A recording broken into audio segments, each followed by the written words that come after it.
Mirëmëngjes, Tina. Mirëmëngjes. Mirë qove. Po mirë, apo të zamë dikon kik? Jo. Sa keni me folë për mjekësia?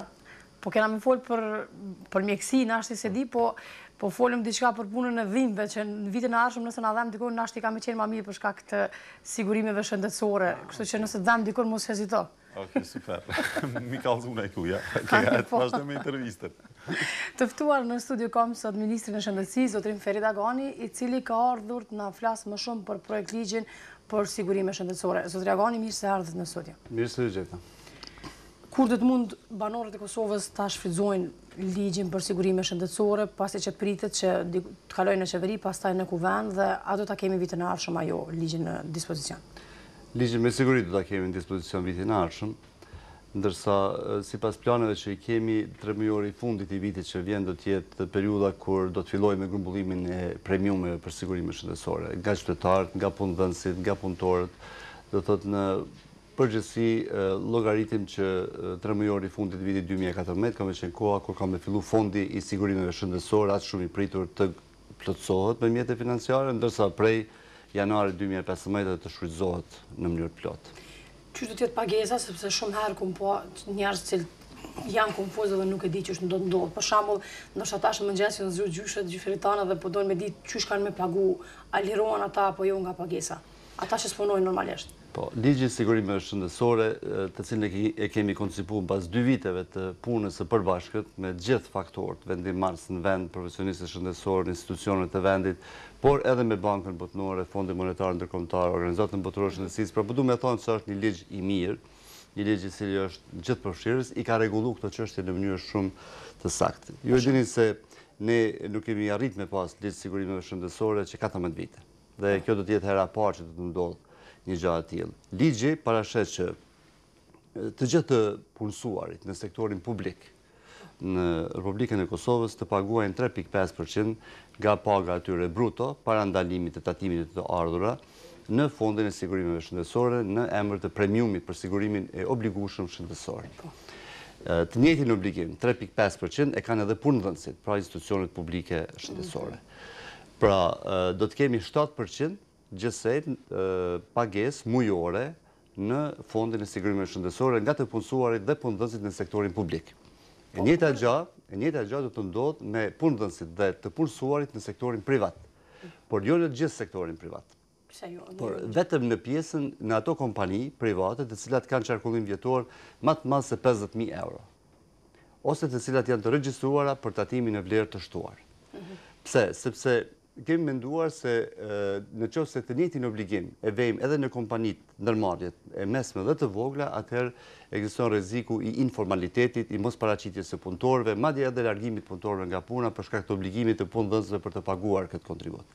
Prandaj, pra obligimi prej 7%, 3.5% punëdhënësi, 3.5% punëtori në sektorin privat, vlen vetëm për kompanitë e mëdha, themi ashtu, me 50.000 euro qarkullim vjetor dhe ose që të cilat e kanë të regjistruar tatimin e vlerë të shtuar. Të gjithë qytetarët e tjerë, të cilët nuk janë të përfshirë në sektorin publik dhe privat, në këto dy kategori, si dhe punëtorët në ndërmarrjet e mesme dhe të vogla, do të paguajnë 3.5 euro për një antar të familjes. Pra, për një antar i cili do të jetë i siguruar, do të ketë sigurim shëndetësor. Pra 3.5 euro në muaj. Për shembull, për një familje 6 antarësh, kjo do të jetë diku rreth 20 euro në muaj, obligim që të paguhet sigurimi shëndetësor, dhe kjo në nivel të vitit do të jetë diku rreth 240 euro. Po, që kjo i vjen shumë mesatare, po. Është një pjesë e madhe e popullatës, e cila është duke jetuar në kushte të vështira, e cila është në gjendje të vështira ekonomike, që janë në shkallë të ndryshme të varfërisë, ose të cila është ndjeshme në aspektin social.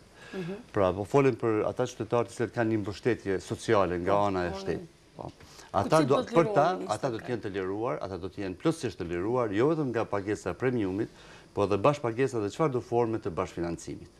Do thotë gjitha shërbimet. Me operacione, me të gjitha. Me të gjitha. Pra, ka qenë synimi i këtij projekt ligji që ne të sigurojmë qasje universale në shërbime shëndetësore.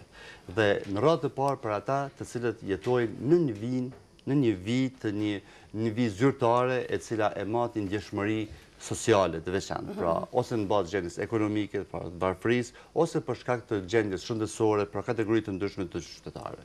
Këtu tash duhet të theksohet kjo, se ne në projekt ligj nuk kemi përfshi kategori sociale të cilat do të jenë të liruara, kategori të tëra sociale, por kemi shkruar në individ brenda kategorive sociale të cilat do të jenë të liruar nga pagesa e premiumit. Pra kemi skemat të caktuara në bashkëpunim me Ministrinë e Punës dhe Mirëqenies Sociale, të cilat nëpërmjet cilave do të identifikojmë individet të cilët me vërtet kanë nevojë të tillë që shteti t'i mbështet dhe që për ta të paguajë sigurimin shëndetësor. Po, ministër, nuk janë për shembull vetëm rastet sociale që i përmendat më herët, po janë edhe persona të tjerë, cilët për shembull trupat e Forcës së Sigurisë Kosovës, edhe disa tjerë nëse nuk bëjnë nuk do të paguajnë, apo kanë një pjesë të një përqindje më të lirë se sa të tjerë. Jo, paguajnë të gjithë.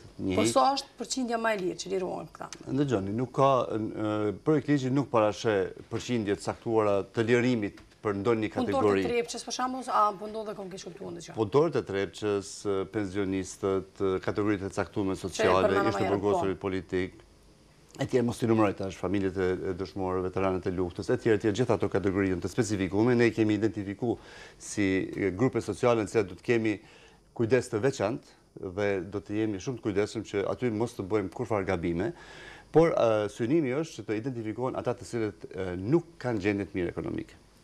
Ata të cilët janë në një vijë zyrtare që ne kemi paramenduar si paga minimale në vend, e cila është diku rreth 160 euro. Pra çdo individ i cili në këtë vend është me të ardhura në 160 euro praktikisht për familje, ata do të jenë të liruar nga pagesa e kontributeve, pra premiumeve për sigurimin shëndetësor. Mendoj që është arritur një barazpesh e mirë dhe synimi është që qytetarët të cilët kanë vështirësitë më të mëdha gjatë shfrytëzimit të shërbimeve shëndetësore, se më shumë janë të goditur nga pagesat e shërbimeve shëndetësore, sepse dim tash që jemi në një gjendje mjaft keqe, ku smundjet e caktuara paraqesin barë shumë të rëndë për qytetarët e caktuar, pra ai varfërimi nga shfrytëzimi i shërbimeve shëndetësore është në shkallë të palejueshme për momentin që këta reduktojmë dhe ta bëjmë sa më të lehtë dhe që praktikisht shërbimet shëndetësore të jenë themi ashtu falas ndërtojse, se shteti paguan për këto kategori të liruara, por të jenë të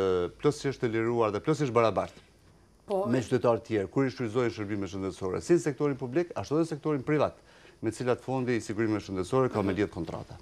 Ministër, këto a do të mund qytetarët të shfrytëzojnë edhe jashtë Kosovës? Sigurimet shëndetësore? Fondi i Sigurimeve Shëndetësore do ta ketë edhe departamenti, nisi do të merret me trajtimin e qytetarëve jashtë vendit, pra për shërbime shëndetësore se nuk do të jenë të mundshme që të ofrohen në vend, atëherë ato do të jenë të rregulluara nëpërmjet këtyre politikave të veçanta, rregullore të veçanta që do të ketë fondi, po patjetër. Po pasi të miratohet ligji dhe do të jetë gati gjithçka.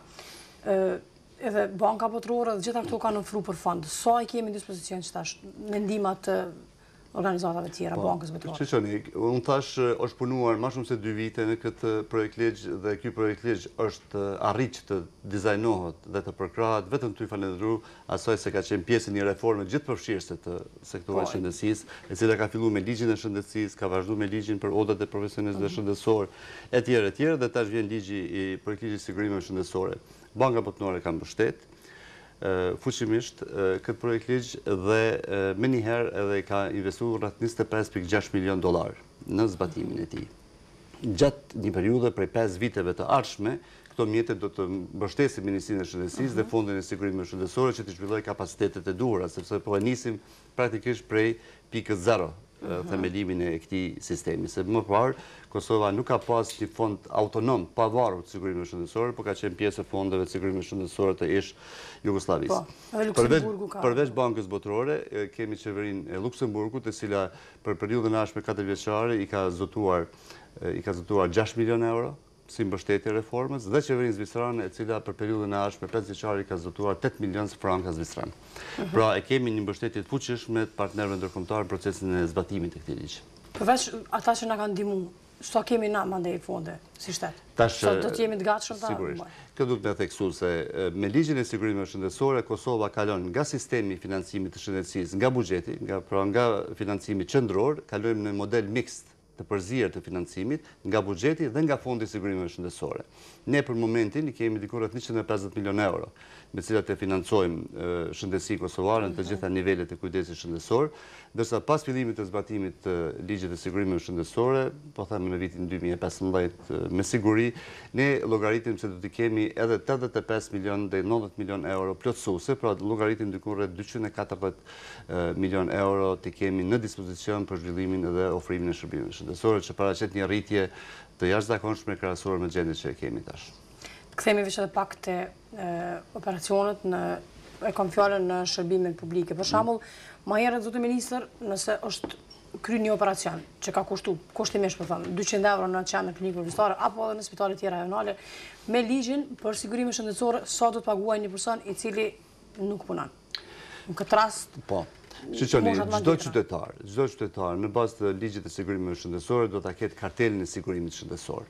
Ose në bazë të kontributeve të cilat i ka pagu, pra në sektorin publik ose privat, ose në bazë të asaj që është i lirum nga pagesa kontributeve nga Ministria e Punës dhe Mirëqenies Sociale. Me atë kartel të sigurimit shëndetësor, ai do të shkon në institucionin shëndetësor dhe do të merr shërbime cilësore shëndetësore, për cilat mund të paguajë eventualisht do një bashkëpagesë të vogël dhe simbolike.